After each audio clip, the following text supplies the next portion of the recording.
Hello, everyone, and welcome back to the Son of a Blitch podcast. I'm your host, George Blitch, and today is October 13th, 2023, which happens to mark my sixth year of sobriety.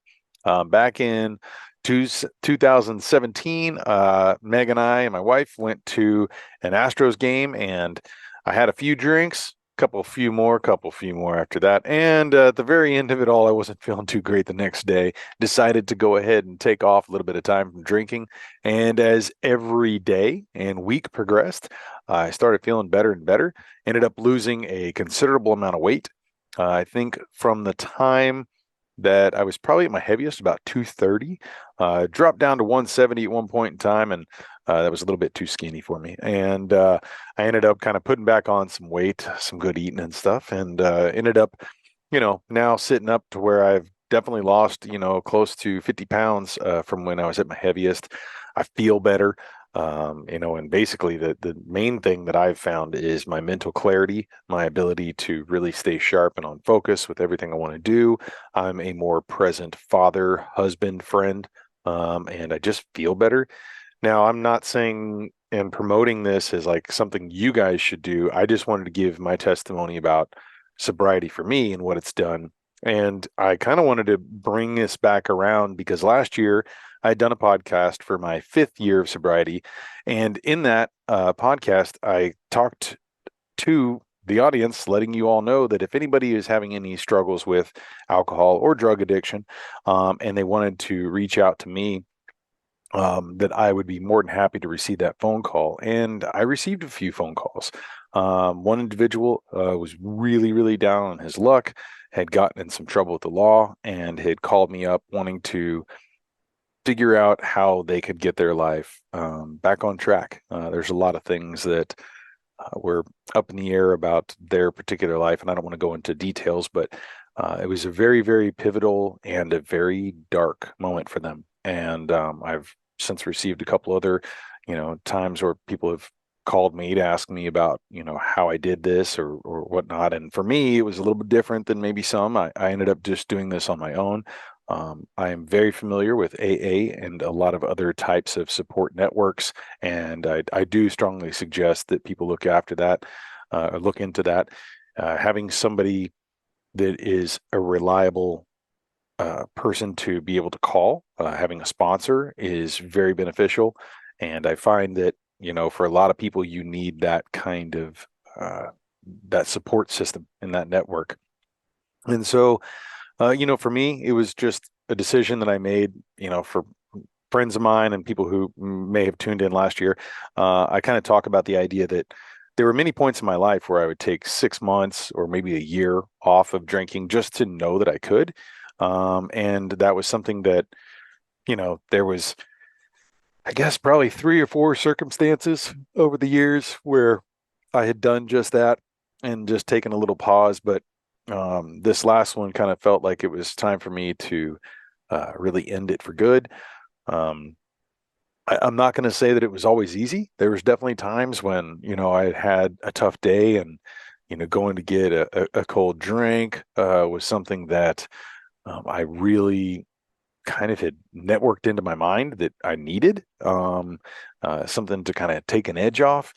And I kind of had to start replacing those with some other things. Maybe it would be like, okay, I really want a beer right now. I'm going to go do 50 push-ups. Something that I was trying to retrain my brain to put something else in place that would be healthy and beneficial for me.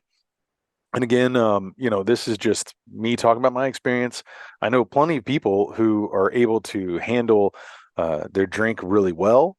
I, for one, always wanted to have one more. I like to keep that buzz kicking, and eventually there'd be kind of that plateau that eventually would come back down, and then it would be, too many, or it was just like it was never enough. And so I always kind of wanted to chase that feeling, and I liked that feeling, but it was a dangerous one for me. It was kind of on the edge of a blade there. It was like if I slip, I could really hurt myself. And I never was somebody who was drinking and driving. I never was reckless in those senses, but there's definitely things and decisions or things I said to loved ones or friends or that I would not have made those same mistakes if I was sober. It's something that I recognized very easily. I would get very angry. When I was drinking, I was very, or rather quick to be angry. I wasn't violent, but I had just kind of a knee-jerk reaction, and I was seemingly always just easy to unravel in that sense. And I really wanted to do something about making sure I had control. And so I put the drink down, and I'm baffled. When I look at the years, it's like, wow, 6 years. Okay, over 2,000 days. Like that's something that I'm proud to have been able to get to that point. I don't see myself going back to drinking. I do like non-alcoholic beers. I used to brew my own beer. Meg and I used to do that, and I did that with some of my friends as well.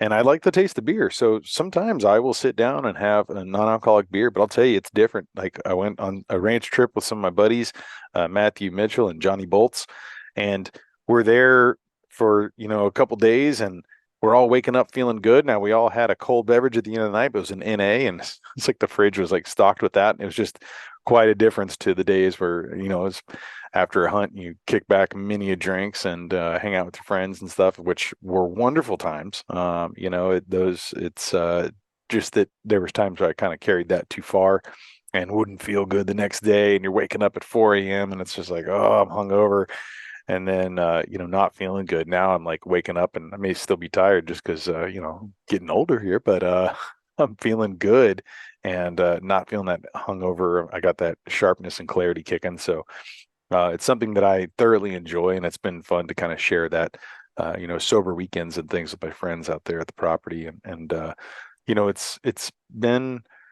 It's been a journey. Like I said, it's not for everyone. Some people can handle their stuff. I just couldn't very well, and had to make that decision for the betterment of myself and my family and all the things that I'm doing in my life.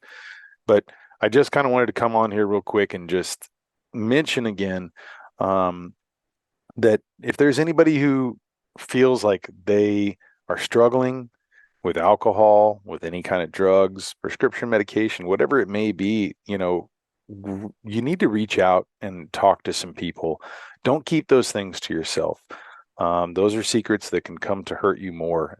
Bringing them out into the light, as ugly as they may be at times, really, it's important to, I think, face that truth, look in that mirror, and see what is it that I need to change, what is it that I want to do to better my life in more constructive ways.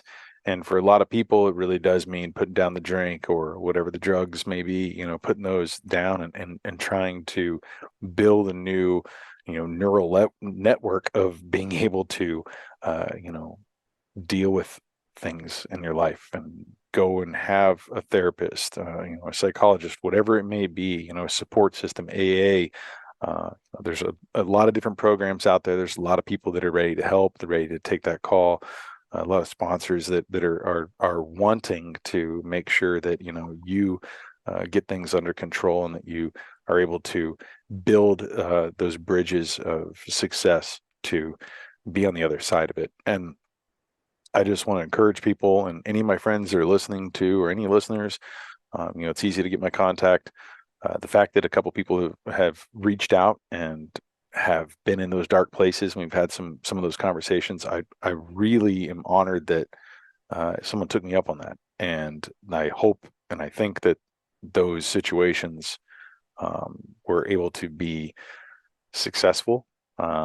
It seems like those two individuals are moving forward in their lives and kind of making some changes in order to put themselves in a better balance. And so just if it was worth it just to talk about my sobriety, that could maybe have someone have that one little bit of change, one person, two people, three people, if there's people that I can be able to help affect, I feel like it's my responsibility to be able to do that, because I can talk about, yes, it is a struggle. It's tough, but you can get through it. You can get over it, and you can be on the other side and counting all the blessings that, you've made those strides. Um, you know, hard work is hard work, but at the very end of the day, if you're able to do that hard work, you can look back on it and be proud of yourself, and be a testament to others, and an example that it is possible. because a lot of people don't think it's possible. You might be at the very, very, very deepest part of, a hole that has been dug for you, that you've dug yourself. And, sometimes you just need someone to throw a ladder down. So people, please, please, please, if you need any help, seek it. Don't do this alone. You have people that can help support. And, once again, I want to thank, my family, my friends who have stuck by me in times when things weren't so pretty in life. And I really am just blessed to be here today, feeling stronger than I ever have before, mentally, physically, minus the knees and ankles. I'm getting kind of old. This soccer stuff, it's wear and tear, right? But aside from that, I feel better than I've ever felt before in my life. And I'm just happy and a blessed man. And so I want to also thank everyone who's been listening to this podcast. It really means a lot to me. I've gotten some wonderful feedback lately. I keep talking to so many amazing people, and I just feel so blessed and happy to have this space and be able to meet with so many incredible people. Thank you very much, and I hope you all have a wonderful rest of the week, and I really appreciate you tuning in. Take care, everyone.